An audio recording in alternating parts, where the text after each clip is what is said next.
So good morning guys. Today, time check. 4:54 na. Yung pasok namin na 5 lang. Ang inanalita ko ng gising. Buti na ang dumating si Jericho. So yun na, papasok mo na ako ng school. Papasok mo na ako ng Jollibee. Nagmamadali na kami. In-update ko lang kayo kita ko sa mamaya. Babalitaan ko kayo pagtapos ko. Alas 10 lang naman yung uwian namin yun nga, mamaya na lang. Magmamadali muna kami. So guys, mamaya na lang. So as you can see guys, maaga kami pinag-break. Time check 6:39 na almusal namin ngayon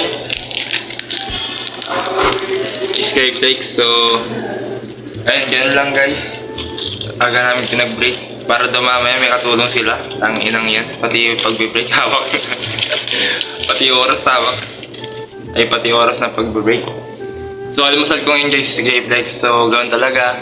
Pwede naman tayo mag-SD din Yung SD kasi guys, yan yung parang kuha ng pagkuha ng pagkain sa Jollibee pero ikakaltas sa sahod mo. So sayang naman wag na lang, ito na lang, diba? Ba't na may dala tas Jerry.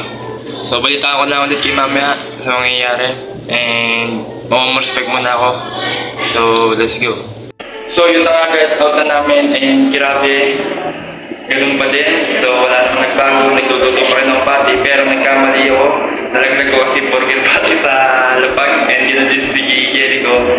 Nawasak niya naman yung pie. Basta yung tuna pie na pares kami yung may mistake na nagwa. Pero okay lang yun. Ako nung nahulog ko yun, pumakat din ako kagad sa basura. Bigla na lang ako natawa. And ngayon, out ko na. Pupunta muna ako dito sa Jollibee, dito sa baba. Dahil nag-iintay si Ashley, yung girlfriend ko. So, mamaya na pag-balitaan ko kayo and let's go.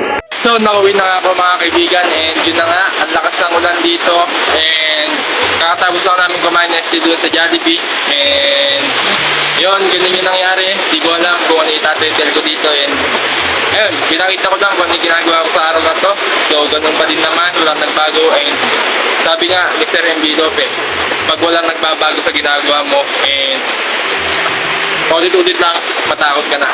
So sa akin naman, may nagbago yung nag-apply akong trabaho, may ginawa akong bago. So yung katawan ko hindi pa sanay. So, bali ang thinking ko guys is ayoko masanay sa ganung trabaho kasi once na nasanay ako, kahit sabihin mo naman na ay hindi ako magiging katulad nila na magtatagal na walang maipon. Kung yung community na meron ka is gano'n, magiging gano'n at magiging gano'n ka Kaya magtaka ka guys pagka one time is wala ka naipon kasi ibig sabihin nun naging kagaya ka nila. So ang naisip ko guys, pero ang thinking ko ngayon is tuloy lang. Ayun lang talaga, tuloy lang. And nauwi na ako. Ayan, balita ko na ako sa mangyayari mamaya. So kakain muna ulit ako dito kasi bitin and baka magpahinga ako. Kasi ilang araw na din akong kulang-kulang tulog and kahapon wala talaga akong tulog. So balitaan ko na ulit kayo mamaya. So ayun na nga kakagising ko lang, nakatulog ako and grabe sobrang sarap sa pakiramdam. 3 hours din ako nakatulog and ngayon nandito si Ashley and samahan nyo din akong iatid siya.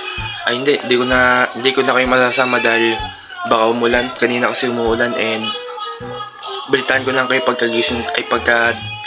balitaan ko lang kayo pagkadating ko dito sa bahay and mamaya na lang i-update ko lang kayo and let's go. Pangit ba? Hindi, maganda. Joke lang. Ang ganda mo yata dito, Mi. Yung tignan nyo. Ang ganda niya. Laki nga ng mukha ko Oo nga. Kaya mo. So, yun na nga. Nandito na kami sa bahay na Ashley. Yung masexy rin yung girlfriend. So, balitaan ko na ulit kayo pagka nakauwi na ako. Uwi na din ako kagad yan sa mga batang bumiling ulam. Ayan siya. So, balitaan ko lang kayo mamaya. And kanina pala guys, kahapon pala guys is inatid ko siya and dahil nga may huli doon sa tulay, umikot pa kami doon sa pinakamalayang daan.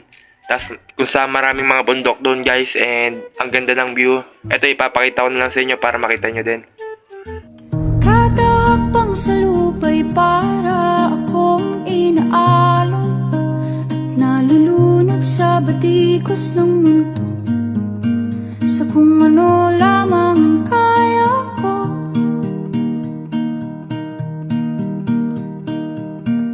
Bigang-biga na sa mga problemang di masolusyonan agad, parang wala nang bukas.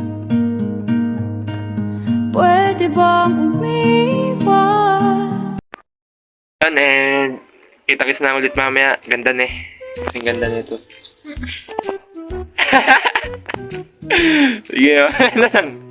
2 hours later. So yun na nga, nakawin na nga ako. And kakain ako niyan habang nanonood ng podcast. And syempre meron na tayong sasagutin na call. May tatawagan tayo. And right now, medyo hindi okay yung pakiramdam ko. Pero okay lang naman. Oo. And yep. I-apply lang natin yung pagpapalit ng energy. And yun na nga. May tatawagan tayo. And balik. Siguro hanggang dito na lang muna. At bukas ulit, samahan nyo kung simulan ng araw ko at samahan nyo din akong tapusin. So, yun lang naman guys. Yun lang ang nangyari sa maghapon ko. And please remember na tuloy-tuloy lang makakaya natin to. So, let's go guys.